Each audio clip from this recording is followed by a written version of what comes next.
Hello and welcome to the Feminine Vitae podcast. In this series, we're speaking to women sharing their experiences with different reproductive health conditions. Thank you for joining us.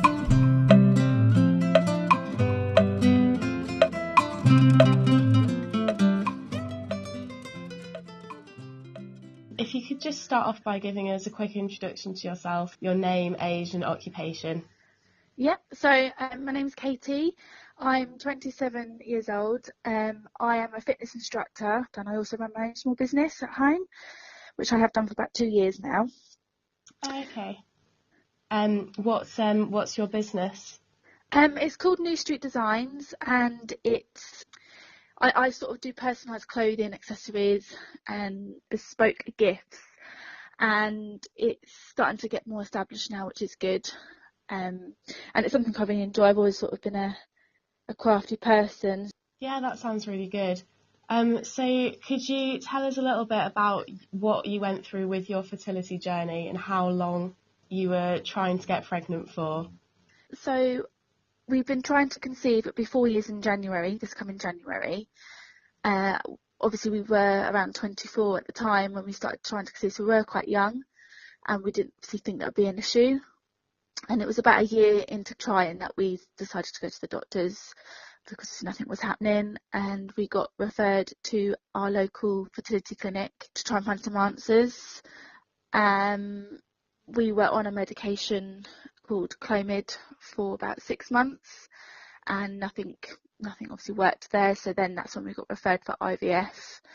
And again, we weren't really sure what was stopping us from conceiving.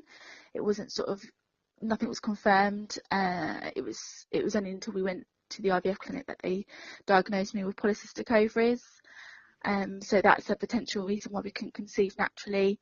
But unfortunately, our IVF didn't work either, and it's yet to be confirmed. But it could possibly be a DNA issue with my partner, which is why possibly we can't conceive naturally or even through IVF, unfortunately. Okay. So when you were going through all of this, how were you feeling and how was it impacting on your quality of life? It makes you feel very alone. You sort of feel like you're in a hole and you can't get out of it because you've got no answers to why it's not happening, and it's you start feeling things that you in your head is almost wrong, if that makes sense, because obviously friends, family, everyone around you are sort of starting a family or have got a family, and you start thinking, well, why haven't I got that, or why can't I have that? It does have a massive negative impact, I must say.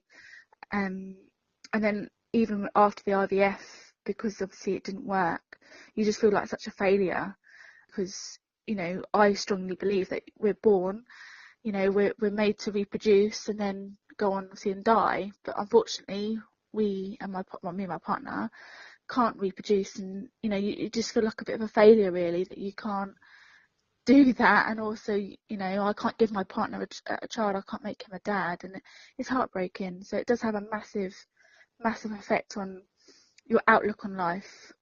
Yeah, so all of this uncertainty and the kind of emotions that surrounded what you were going through, did it affect other things in your life? For example, your work performance, any plans for the future that you had? I mean, I'm quite fortunate that being a fitness instructor, it was sort of an escapism for me. So the hour or two that I taught the fitness, it didn't really affect that. It was sort of like, it was a way of adrenaline going through my body, and I could sort of, I guess, let stress out that way. But prior to my small business, I did work at an office, and it was really hard. It was going to work, I had more bad days than good, and I just didn't want to be there. I mean, work, they did know what was going on to a certain extent. They were quite understanding. They never really questioned the situation, but obviously some days I'd go in and I'd just cry my eyes out because a pregnancy would be announced, or someone would be leaving to go on maternity leave, etc. And it hits you, and you can't quite explain how you feel, but it does have an impact on your work life, because you go to work to leave your home problems at home, but sometimes it's not doable because, you know, fertility is such a massive, and it's also a very isolated subject. No one really likes to talk about it, and no one really understands about it until you go through it, which is one of the reasons why I decided to quit my job to focus on my business.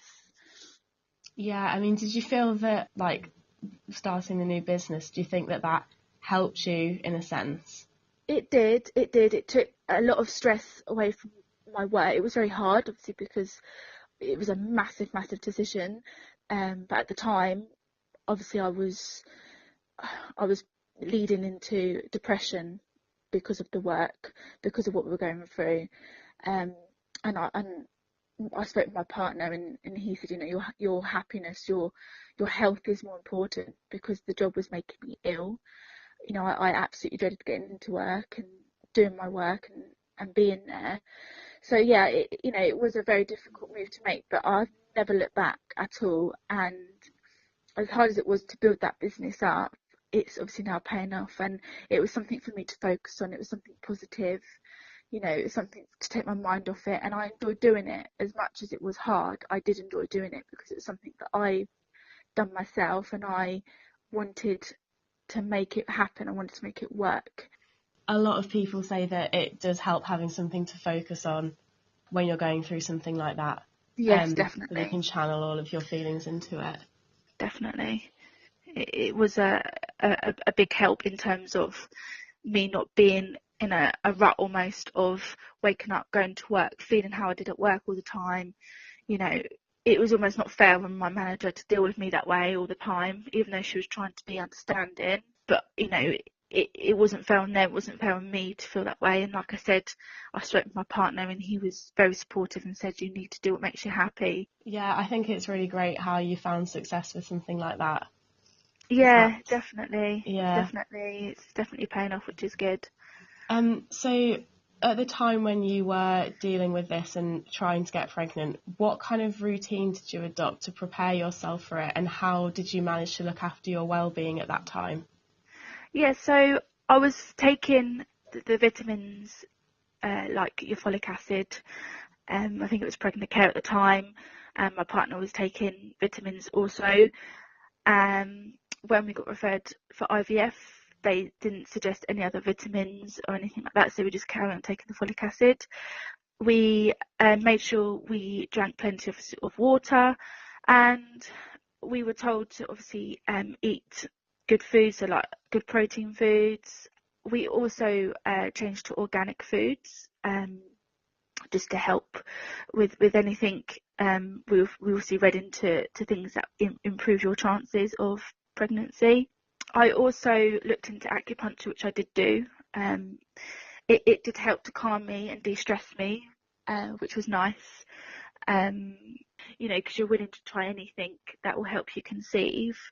And to be honest, if I was having a bit of a bad day, or you know, it just wasn't a good day for me, I would sort of put my earphones in, listen to sort of music, and sometimes I'd just go for a walk, just to sort of get out of the house, sort of, you know, ease my mind a bit.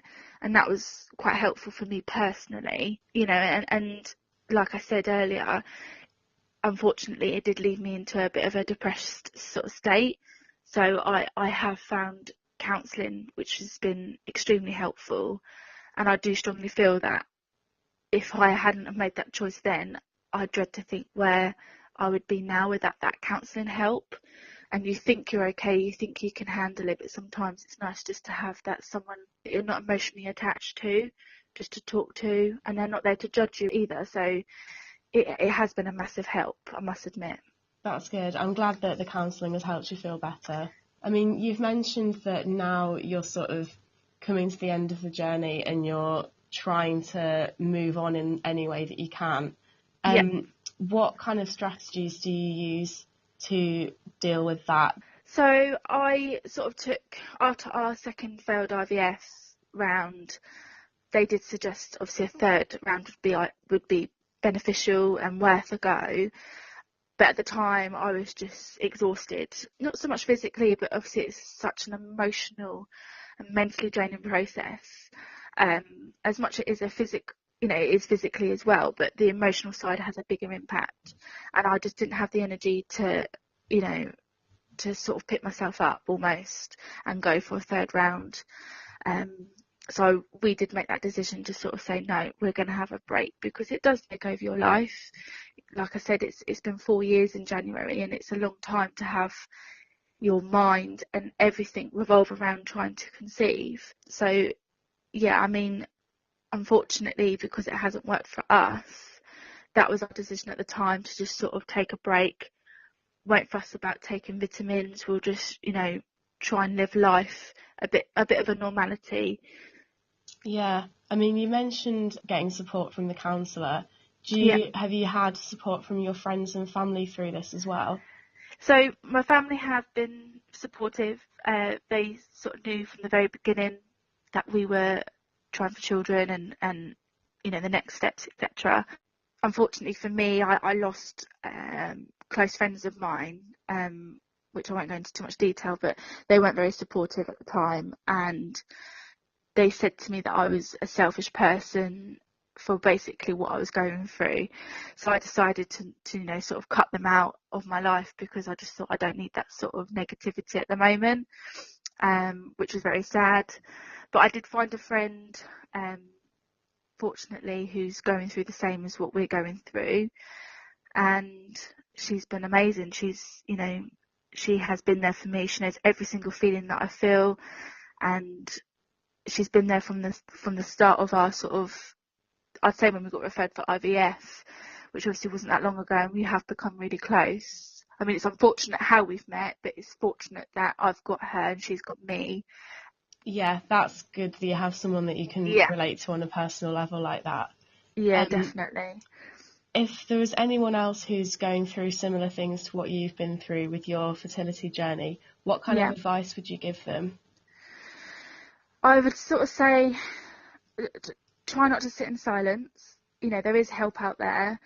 With social media now, you do have like IVF groups, which I did join, and even if it's just to rant about something small, but it's obviously got to you, they're there, they can discuss, they're quite open about anything, which was a massive help for me.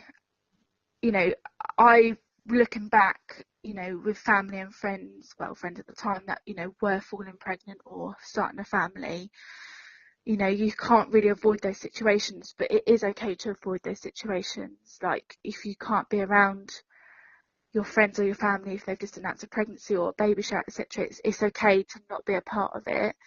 But then at the same time, it is such an isolated thing, so you don't want to feel isolated from that situation. It's very hard to sort of, to find a way around it. But I just sort of stepped aside. Well, more so now, I sort of step aside, walk away. If I need to cry, I'll cry. So yeah, I would sort of just say, there is help out there, and I strongly feel that, unfortunately, infertility has defeated me, and I now have to sort of learn to live my life without having a family of my own, and I am dealing with that in my own way, obviously through help of my counsellor and my friends and family. But I want to support couples and make them feel that they're not alone, because again, there is help out there. And through my business as well, I am trying to build a clothing range to support infertility and miscarriage awareness. And for every purchase made, it will be donated to a fertility charity. Because like I said, really good. Yeah, I feel so passionate about about it, and it should be spoken about more. Especially since the whole screen for IVF has come about as well. And it shouldn't be an isolated subject. It should be, people just think you get married and you go on to have children. Unfortunately, it's not like that for everyone. And it's just a simple message. It's a discreet message just to say that you're not alone, because it is such a massive, massive thing at the moment. And, it's completely changed my life. I'm not afraid to say it. It's changed my life, and I now have to, live a future potentially not being a mum, and that absolutely breaks my heart. But it's the way life is sometimes, and It's just it's really hard to put into words, unfortunately. But I feel so passionate that it needs to be spoken about more, and I wish I'd spoken to someone earlier about it rather than leaving it too late. And the fact that I'm grieving over 2 miscarriages from my IVF, and yeah, it's a massive mix of emotions. Yeah, I think it's great that you've turned something that's so emotionally difficult and that's had such a big impact on your life into something that's positive and can help other people to move forwards. Yeah, I'd like to think so. I mean, the business that I've done, like I said, it's been a massive focus point for me, and it has helped me massively. And that's why I sort of sat down. I wrote it all out, what I wanted the message to come across as, and I want it to not be a success just because I want the greed of the business. It's more for the fact that I want people to feel that they're not alone. I want to make a change to it, and if I can do it, and if I can make a small difference to people who are going through it, then I will do my best. Yeah, that's great. I mean, is there anything else that you want to say about your journey or share with us? I mean, for anyone who I completely respect anyone who, even if they've been trying for a little while and they're starting to feel the emotions of like I did, I would try and reach out to people who are going through it. It's weird, I always sort of knew that we'd end up with fertility problems, and I knew that we would need IVF at the time to have a child, and you think, oh brilliant, IVF is going to work, it's taken out of our hands, they're going to do it, they're going to make a baby for us. But unfortunately it's not always the case. So I would just say, be prepared for the worst, and as much as you try and stay positive, because you have to, just be prepared for the worst as well, because after her first round of IVF, we were so adamant that it was going to work, and unfortunately it didn't. And how we picked ourselves up to go for a second round, it is mesmerizing, really, because like I said, the emotions that are involved in it. But I would just sort of say, try your hardest to stay strong. If you feel like you can't carry on anymore, go and seek help. Go to your GP or even privately to a counsellor, because they are there for a reason, and it's been a huge help for me, a massive help. Confide in your partner, confide in your friends, do something that makes you happy, because it does bring you down, it does wear you out, you feel exhausted having to put a brave face on all the time, and sometimes you need your time to just take a breather and take a break. You're grieving, and it's completely normal. I mean, hopefully other women who are listening to this will be able to feel less alone and less isolated by getting to hear your experience. I hope so. I really hope so. And if I can help personally in any way, I mean, I've had a couple of people who have actually messaged me, just sort of asking, obviously, my journey and my feelings, and to hear them say, oh my God, that's how I feel, or yes, that's true, that's I felt the same. We're all on the same level, we're all going through the same thing, and we probably all feel the same. And yes, if I can help those other people, then I will do. If it just means messaging me for a rant, the amount of times I've wanted to rant to someone just to offload, someone other than my partner, it does help. It does help in a weird way, and it needs to be done. You can't keep it cooped up inside. You really can't. So I do feel it has helped me ranting, if you like. No, I think it is good to get things like that out there and hopefully raise a bit more awareness about them, so Absolutely. that people do feel less alone. Thank you for being so open about something that's so personal today. Not at all. It's been a really good interview. Thank you very much. Thank you for your time, and like I say, if I can make a small difference, then that's really nice, and I hope I do. Thank you for listening to this podcast by Feminine Vitae. If you'd like to find out more about the different conditions we've covered and learn more about how to improve menstrual and reproductive wellbeing, please visit our website, femininevitae.co.uk.